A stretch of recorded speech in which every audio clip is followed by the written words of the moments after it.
some people think, hey, you have to be born with this, a special thing that makes you innovative or creative or whatever. But what the scientists have said, no, the truth really is that our brains are uniquely wired to be creative. Welcome to the Optimalist podcast, where we've set out to examine the higher order capabilities we need to build an optimal future with AI. I'm Sarah, your host through this exploration of elements of human flourishing. So let's figure out together how we can cultivate them.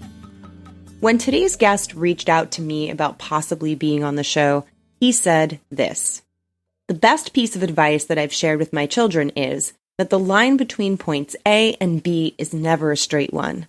Sometimes it feels like we're going in the opposite direction. This is why I studied the creative process.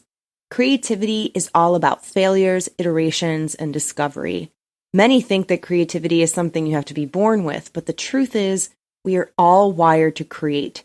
And I believe creativity is just another way to describe what people do when they thrive. When we unlock it, it opens our minds to bridge between ways of thinking that can transform us.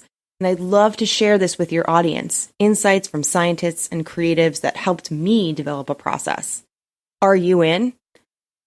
So today I welcome Rich Kirkpatrick, a musician and author of the book Mind Blown: Unlock Your Creative Genius by Bridging Science and Magic. And until a few weeks ago, I didn't know that Rich existed in the world. But I am so glad that he found me, because this conversation is unique, exploratory, and helpful in making the thinking about creativity quite accessible. So I'll just repeat what Rich said here.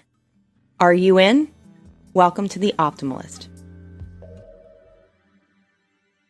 I used to work in really strict church environments as a creative person, as a musician, as a person who put productions together. And so I said, I was one of only, of course, when you're a creative person, you're probably by yourself anyway. If you're in a corporate environment, you're, the one graphic designer in the office or the one, whatever. And so that experience over time led me to have to explain the kinds of things that I needed in order to do my job, in order to recruit musicians to be a part of whatever it was I was doing, or to record music and all those kinds of things. And so over time, I ended up, teaching workshops to church musicians and how to get through and how to explain your role. Because it's not like theater where you have an exact list of roles of what you do. And so that was an important thing. It was just kind of like deconstruct that a little bit. As time grew on, I had some folks come up on the workshops I would teach, and they'd say, "Hey, Rich, explain your creative process to me." And suddenly I went blank because I didn't really look at it that way. And that set me off. That's like thinking formally about it, right? Yeah. In a way that you wouldn't have thought. Yeah. So anyways, that what that did was get me to ask and be curious about what is this creative process? What do I do? To have the right to explain it to other people. It's one thing to say, hey, if you want to find musicians, here's ways to find them and that kind of practical stuff. But how do we create and how do we keep that going? So that set me off on lots of curious conversations when I used to drive Lyft. And on the way to the LAX airport, I met all sorts of people, as you would, because it's a terrible ride, folks. If you're not in Los Angeles, you live there for 15 years. The worst thing. Isn't it that worst little drive? It's not like you can get to the airport, like you can see it, but then there's that, 20 minutes or. You know what it is? People always complain. And I say this when people are flying in here into LA and they're like, and they've never been to LA, and they'll be like, I'm nervous about going to the airport. And I'm like, meanwhile, I'm from New York and we're used to all those airports. I'm like, it's really not bad. What's bad is the getting to and from and getting the ride share. I find it better than New York airports as far as if I'm going to go to the airport and fly out of it, but it's coming back and then having to get into a rideshare experience. That is a wild time. I'm telling you. Well, see, like now I'm in Oakland, I just take the BART train and that helps. So anyway, so I was stuck with people and I would try it out. And this guy was a filmmaker and this guy was she was a cook or chef, and wonderful conversations because I love just to talk to people. And so I tried out this idea that I came up with this for creative processes, these three zones or three steps. And they all loved the idea. My barber loved it. And, being around people in Los Angeles and when I lived in Long Beach, and just the work that I do, it just came upon me because the center of my work is I'm into developing people. I just think that's the one thing that's kind of centered everything that I do. I'm married to an educator, and so we all have this same altruism. We want to see people become more of themselves, and so that really, to me, you intersect that with creativity. I started blogging in early 2000s, and I would write about these three zones, like your creativity and how that affects how you lead people, or your spirituality, or your growth. And so creativity for me became what I kind of see it now as just another way to describe what people do when they thrive. But that's kind of led me to this point of how do this desire to see others thrive and creativity, when they kind of hit each other. And it was a wonderful realization. I like that. A couple things you just said about creativity are not ways that I have heard before. I would have thought, like, specifically creativity is what people do when they thrive, because that goes with, like, I'm sure I know that I'm not the only one, but I've always had this really deep core belief that creativity is really like one of the human qualities, right? It's what makes us, we all have the ability to, like almost everything you do as you're walking about your day, no matter who you are, is in its nature creative, even if you don't feel like it is. Everything you do that is new, doesn't have to be completely unique or different, but we are all walking around in our individual lives every day with this ability to create and to make things that are new. But we don't all step into that. And it's like, this is what a lot of what we experience working in the education space. Like, we don't always find the motivation to step into that fully. Right. And I feel like a lot of what you're talking about and what you had to discover as people started asking you about your process was like, oh, wow, this is important enough that others want to know. Like, it's an innate enough, exciting human quality that others want to know how I do it formally. And so, like, I'm thinking that you must have that sort of discovery as part of this, right? Is it something really, really very human that without it, there's a lot that takes away from the experience of being able to flourish. Oh, flourishing is all what creativity is about, and being fully human in that moment, or the moments, the process. I don't know if I invented this, but I often say, I create, therefore I am. Because we see what people do, we know that what their work is. And so, yeah. And the scientists have proven it. They say we're all wired for this. Our brains are different, whether they cut up the brain or they put contacts on it and see how we think. The thing that just fascinated me is, yeah, you're right. Some people think, hey, you have to be born with this, a special thing that makes you innovative or creative or whatever. But what the scientists have said, no, the truth really is that our brains are uniquely wired to be creative. Yes, that's an interesting distinction there, because we do place this, I think, just overall as a society, and this is not a new thing, we've always placed this this emphasis on the creative person or the creative brain as being this like specific special entity that is different. Like, there are creatives among us, but we're not all part of that. And there may be, and it's something that you're born with, and we place it on artists, but really creativity is in every field, in everything. And it's not just about profession or work. But yeah, and that is a distinction there. I think that would be really helpful if people could, I'm again thinking of schools, of course, because that's what I'm doing all day. But it would be really helpful if people could start to really understand that creativity is not for some, it's for all.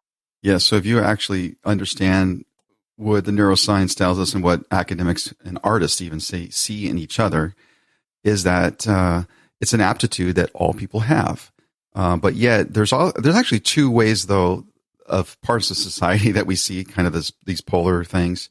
There are those I call the robots and the wizards. Now, they both are creative, but they both start at a different point in the creative process. And one scientist I was reading, she would talk about how then as they progress, even though they start differently, look different, as they progress, they operate like every other human being. So a scientist is going to set technique and process in place well before they begin their journey. A painter who's very technical is going to work on their technique, for instance. That's the robot. Now, the wizard is kind of the divergent thinkers, the 20% of the population that I think I fit in. They're the ones that the teachers say, "Hello, Richie, can you wake up?" That's my name as a child. They tap on my shoulder. And I'm in another world, but that's the wizard's the one who gets up in the middle of the night and has to write his ideas down right away. What they've seen is that these two are basically two networks in the brain that work. You have the default mode network, which is where the person who's the wizard is there. And so ideas are coming. There's not a lot of break on them, in other words.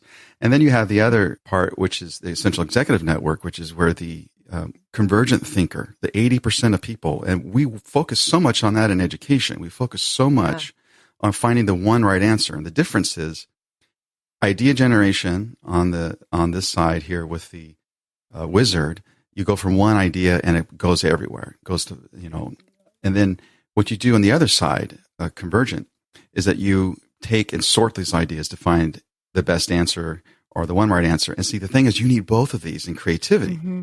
And this is the secret. The secret, what I found out, is switching between when do I focus and become convergent, like the robot, and when is it time for me to generate ideas, like the wizard, and defocus my allow thoughts in and have an open mind. And this is it's a classic example of having two people in a room and talking to each other. If you're trying to come up with ideas and the other guy's, all he's doing is criticizing, and then she's saying, "Look at this, can you open your mind to this?" But if they both realize they have the capacity to go to the bridge, as I call it, this between science and magic, the bridge between logic and imagination, for instance. So if you're willing to travel that bridge, what they've shown is the most creative people in the world travel that bridge quickly. And so if we can learn like they learn, I think we could have a lot of aha moments. So how do we do that? That's a good question. And we're going to solve it right here for you folks live today. We're going to say, how do you do that? Well, the creativity problem is solved today. Part of it's, let's say one thing that a lot of common people know is the idea of curiosity. Curiosity can actually grow pathways in your brain to be open to one thing. And everybody's probably heard illustrations like this. We were on road trips as kids before we had Game Boys, right? As kids. Mm-hmm. And so we count how many orange cars could you find? And, you might find one, especially if you're going up the coast of California, there's very few cars. Eventually you're starting to see orange cars everywhere.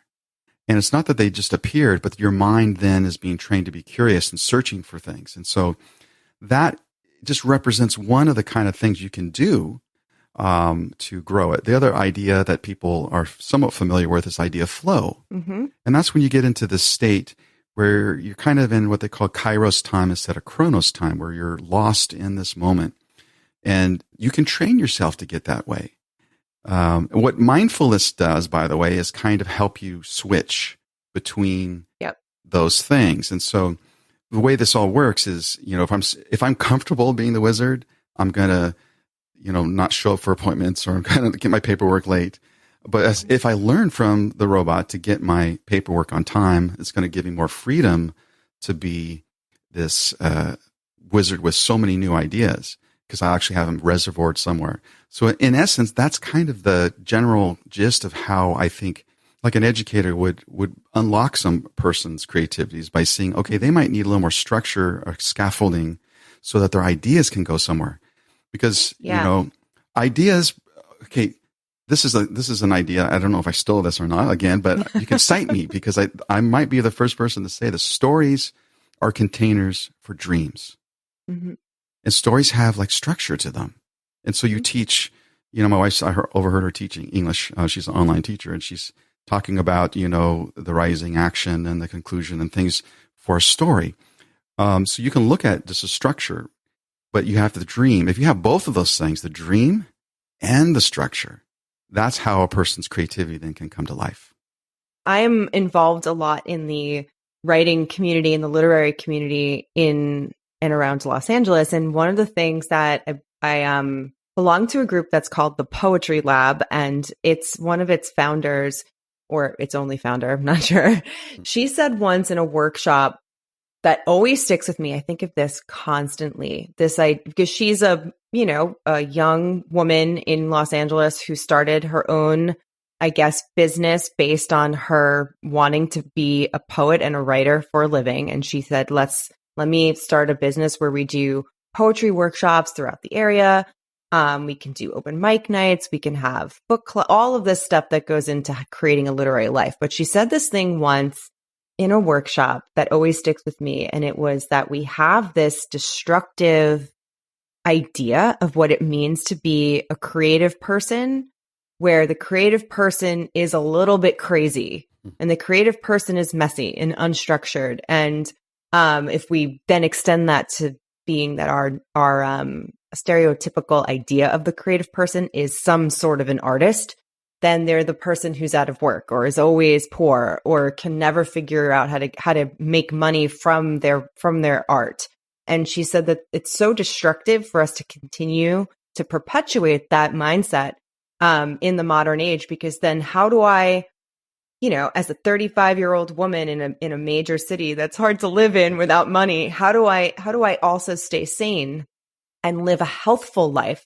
If I want to be healthy and mindful, but also a writer, and so you talking about the bridge between those two mindsets really brought that up immediately when her name is Danielle, this woman, when she says things like that, they really resonate because I think until someone talks to you like that about the fact that you do need both to be healthy, you can kind of grow up feeling like to be some sort of creative, you also need to be a little unhealthy or off. And it still perpetuates. And I don't know if kids are growing up today thinking that, but it was something that existed forever. And we're just never going to get to a point where you can be a living, working, healthy artist and make some sort of money if you are someone who can figure out that balance or that bridge the way you're putting it. So I don't know. Does that resonate with you? The way it absolutely, that? Yeah, absolutely resonates, because we have a lot of toxic traits that we try to embrace. One is the maestro at being a musician. A person's ego has to be huge. But what if they're so difficult? Everyone thinks, at least in the music world, that the maestro person, the super artist, is the real creative person. When the reality is the true creative person is a collaborator. So they have to get along with people. They have to have emotional intelligence. They have to learn to negotiate. You have to learn to give and take to see things happen. They have to expand their vision and go through the pain of saying, I'm got to be humble enough to trust this person.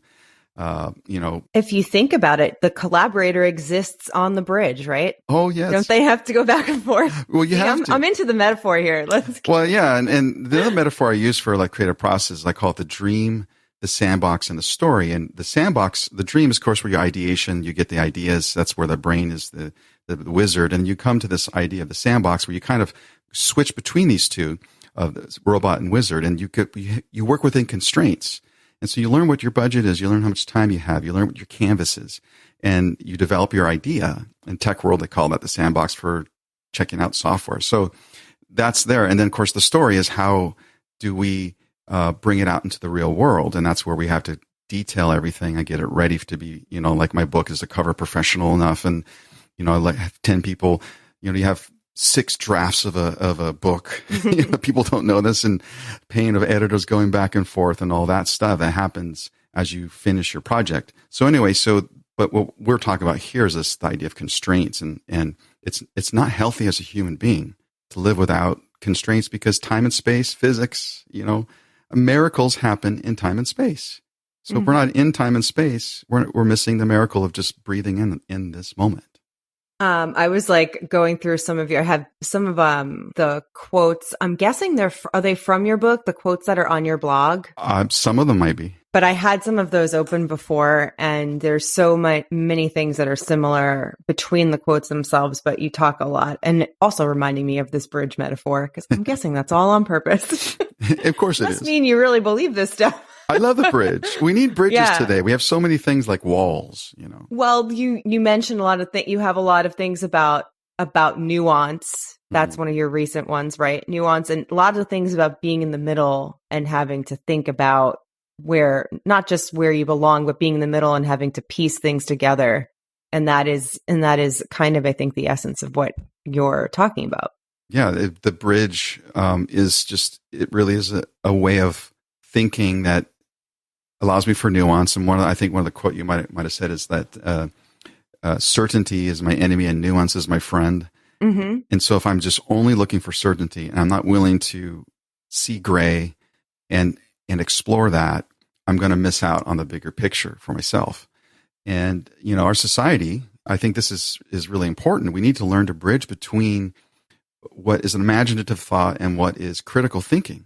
And so both of these things are together. In fact, this is something that blew my mind. One researcher, she says that imagination is logical. And I had to turn the page back and say, what did she just say?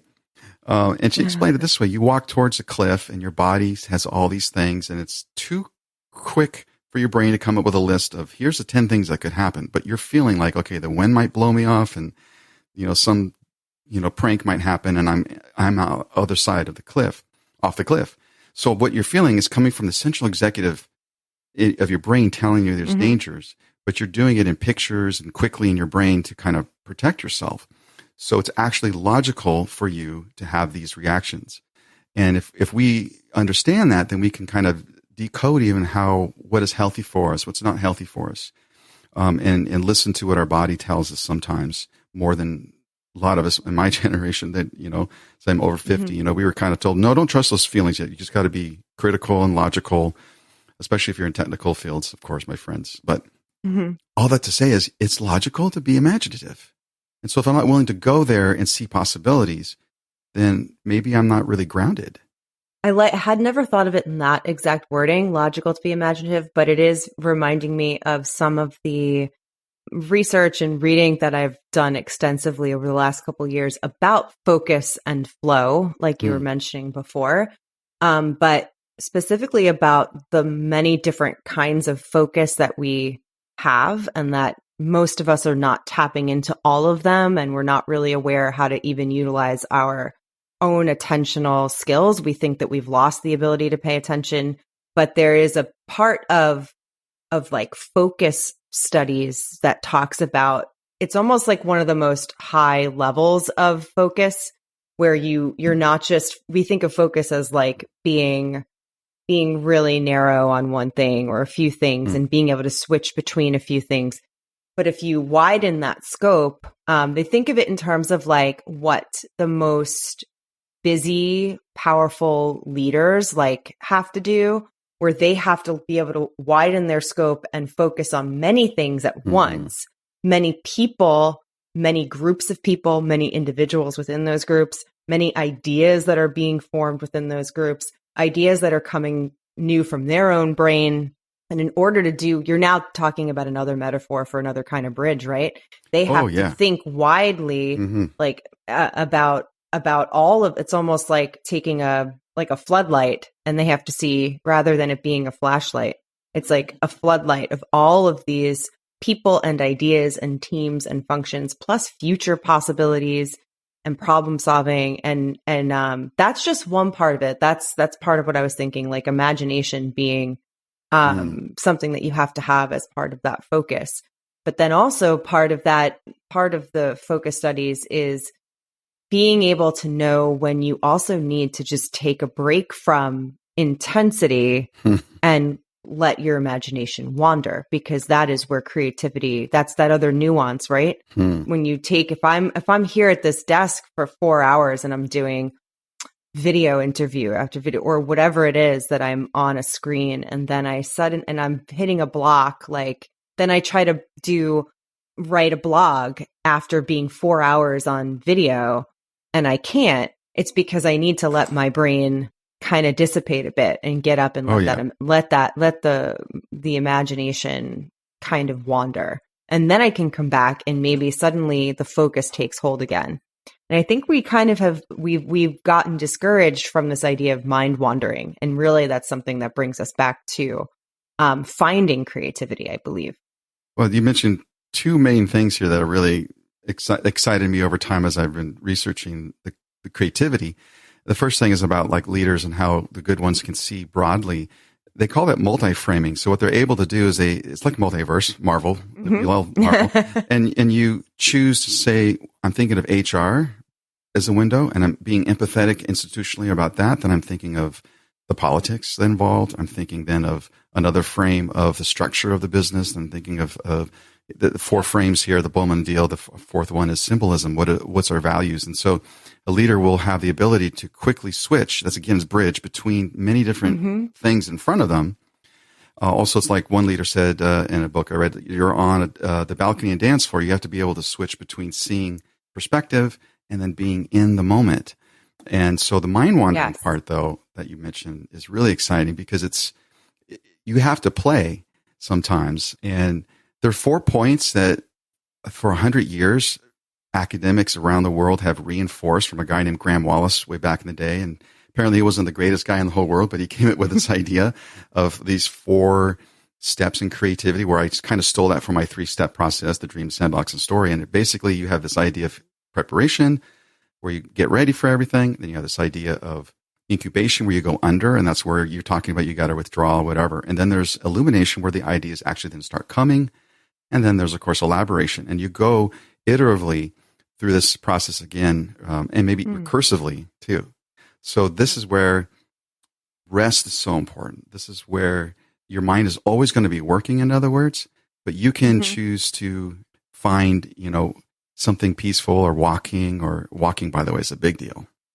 I do that one. Yes. Oh, yeah. I mean, sometimes that's how people really get into that mind wandering state, right? You just have to let your body wander. You let your body wander, and the mind will go with it, maybe. And we're stuck behind screens. Like if I'm writing or making music, I'm behind a screen all the time.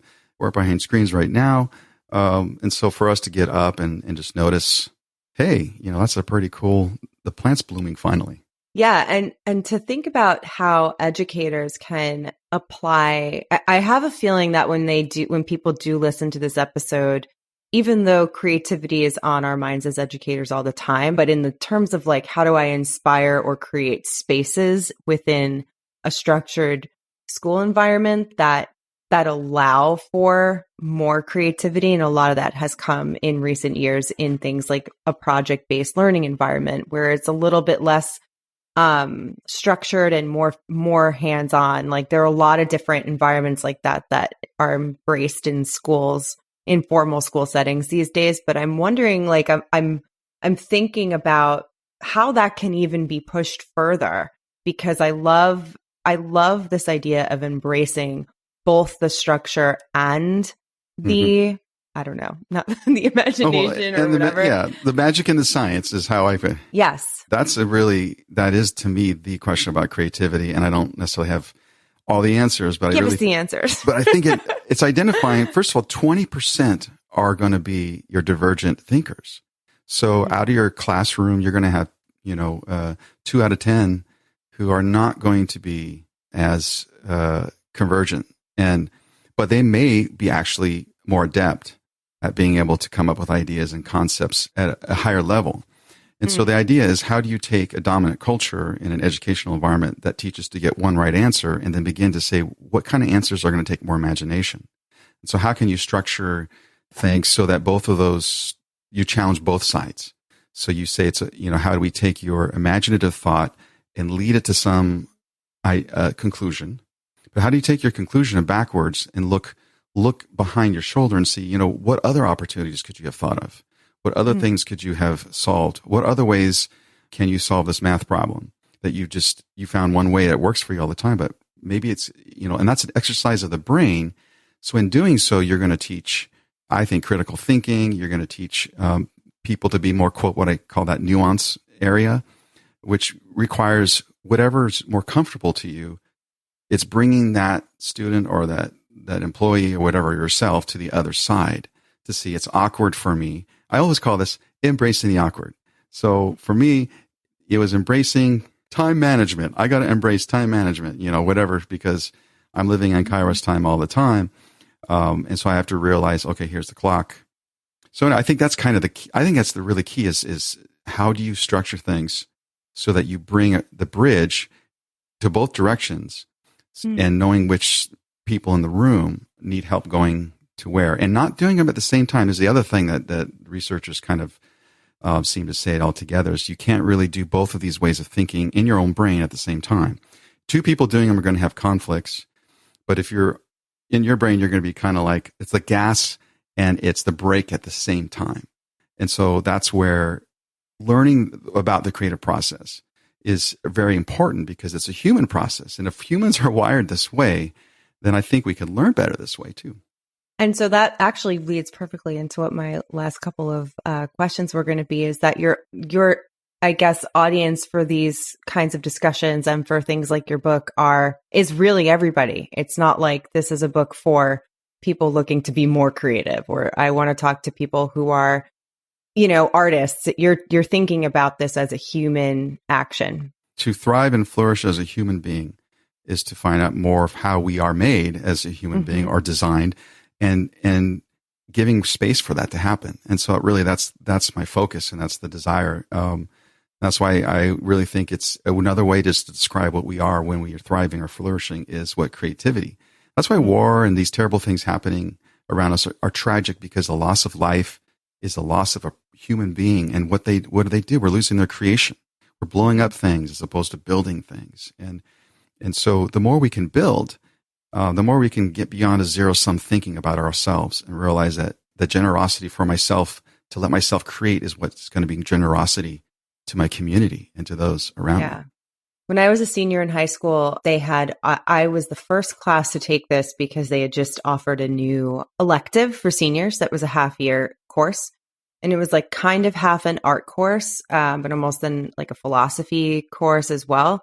It was taught by a theater teacher, but it was like all of these things combined. But so we were the first group to take this class. And I can't remember it had a long title, the name of the course, but it was essentially literally what we're talking about. The basis was like creativity is like human beings are creative acts, or something like it was about being creative as a human. But the idea was it was specifically being offered to high school to seniors, because you're about to go off into the adult world, whether you're going to college or wherever.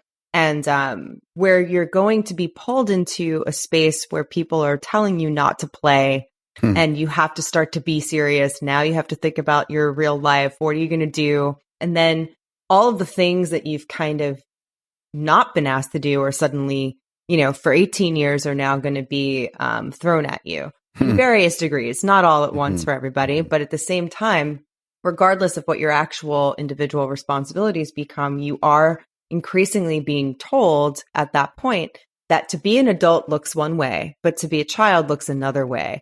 And now you're going to move from one to the other, and you can't do the things that you loved when you were a kid. And the idea of this class was, let's not think of it as doing things that we did when we were a kid, but let's think of all of the things that you do as being creative acts. And so everybody in this class is going to paint whatever. Everybody in this class is going to record themselves playing or singing or what. So it didn't matter. I mean, if you were an athlete or an artist or an engineer or anything, you were going to do every single creative project. You didn't pick one based on your interests. Everybody did all of them. And so we would come in one day after the 2 weeks where we painted. And when those projects were done, we would have to put them on the floor in a circle and walk around and do like a gallery walk and pretend we were in a museum and literally like write comments to people, reflections about, I love how you used the color red here. Like things like that. And we did the same thing for recording. We did it for everything, sculpture, writing, stuff like that. And then it wound up being, and I haven't been back. I used to visit that classroom occasionally. I haven't been back there in years, in like 6 years probably. But at that point, even 6 years ago, if you walked into what used to be that teacher's classroom, the paintings from my class are still hanging up on campuses. Wow. From 20 years ago, as if it's a museum, because we were the first class that did it. But everything that you created became part of the museum of that room, as if like we are all able to be a part of this, and this is what makes us human, and not to let that go just because you've turned 18 and you're leaving high school. Like you're allowed to go out with your friends and run in a field and scream like kids. Like that's part of creativity. That's the imagination. And so what you're working on and what you're trying to get people to think about and take a little bit more seriously is it reminding me of that experience of, and it was something that I took that course because I felt that impending doom of like, oh no, adulthood, like, how do I embrace this? But I did know a lot of parents, like adults at that time were also against that of like, this is ridiculous. This is a waste of time. Like you're going to college. And so there's a bridge right there, right? How do we bridge both of those things? We don't want to say, I'm staying 15 forever. We're not like in Peter Pan world, but at the same time, it's so much healthier if years and years go by and you can still slip into that space. So yeah, I just built another bridge for us there, but it's reminding me, all of this wraps into what you're saying, I think. I love that, and to be able to see 20 years later that memory and to know why it was done too. Because there's a lot of voices that want us to fit in boxes, but really our job is to see, what can we create? If we're stuck in a box, well, we still got to learn to play. And I think that's been proven in LA, where I don't live there anymore. I live in San Francisco Bay Area, but I loved my musician friends. They work so hard. If you're getting in a van and you're traveling, you're not a big act, you're going to be playing little shows, and all you go through to slog to get to that moment of creation. But how they kept going too is they played. A couple of my friends were great cooks, and my goodness, they enjoyed food, and they had things in their life that they created that was beyond even their work as musicians. And so I think this is, you see creative people around you and say, why does that person keep going and thriving? You'll see their work, but you also see, I think, their play. Well, what a great note to end that conversation on. That was perfect. It's almost like we pre-wrote that script there, but no, that was a creative act in itself. So I'm wondering if maybe you can give us some insight into a little bit of a fuller picture of what kind of things you consume or have loved to consume recently. Is there anything you've been reading or watching or listening to that you would like to recommend to people? You can say, no, I've consumed nothing. Well, I've consumed food. Sure. Okay, food. Lots of food. We recommend eating. Sushi is always a good thing if you can get a fun sushi place. I am reading this interesting. This Palgrave Studies is like this academic group in Europe mostly. And there's a new book they have on, it's a newer book to me, on sociology of creativity. So I'm reading this and it's blowing my mind because there's so much they're studying right now about not just how an individual creates, but the implications for society.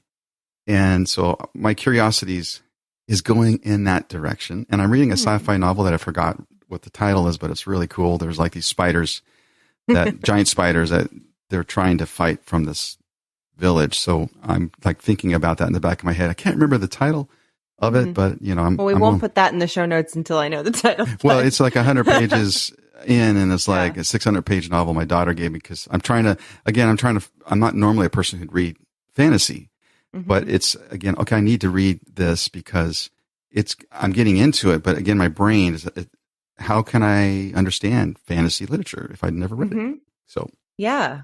Cool. And so where can people find you and connect with you? And if they want to talk to you more about this stuff or just interact with you on the web somewhere? Well, you can go to my site. It's rkblog.com. And also find me on Twitter. Not there as much as I used to be. Threads. I love Threads, by the way, if people are. Do you? Are you threading a lot? I am threading. I feel like we've all abandoned it. We were threading like a couple months ago, and I feel like I'm a stalker on Thread because I have just a circle of folks that I can see on there now. Where when I was on Twitter and it used to be hidden. It's just hard to see. But yeah, so rkblog.com, and my book is on Amazon somewhere, and audio and all the different formats. So. Cool. That's fun. All right. Well, we'll put all the notes, all the links to those things in the show notes so people can find you and talk to you and ask you questions and say, no, I disagree with you. I love that because you know what? Let's have open Twitter arguments about creativity, everybody. I'm still on the bridge. So maybe if I made some mistakes here, I'd love to know. The bridge has to be in the title of this episode somewhere, or the art or the artwork for this episode somewhere. But otherwise, is there anything else you want to leave people with? Because I think that's it. You are creative, so keep creating. There is nothing I like more than an unexpected opportunity to connect with someone new. Someone who's doing the real work to help people find their potential. Rich is an example of this. I hope our conversation here helped you to reflect a bit more deeply on your ideas about what creativity is and how you take advantage or don't take advantage of this bridge that is waiting for us to discover it. Once again, our habits are going to form us here. How can we boost our tolerance for failure and increase our willingness to iterate and discover over and over? This is the key to thriving in a future with AI, unlocking meta-creativity as an even higher order thinking skill. You can let us know exactly what you think of this episode by leaving a comment on Substack if you're a subscriber, a review in Apple Podcasts, and you can reach me on Twitter at scandela9. The hashtag Optimalist can be used when posting answers to questions that we ask here, and that way I'll be sure to see it. I can also be reached at Sarah, with no H, at getengageable.com. You can listen and subscribe to the Optimalist podcast wherever you love listening to great podcasts. New episodes are released every Wednesday, and links to all of the resources that we talk about are available in the show notes. The Optimalist podcast is brought to you by Engageable, the only app that gives you the mindful pulse you need for doing better. And it's free. Create an account today at getengageable.com or by downloading Engageable on any iOS or Android device.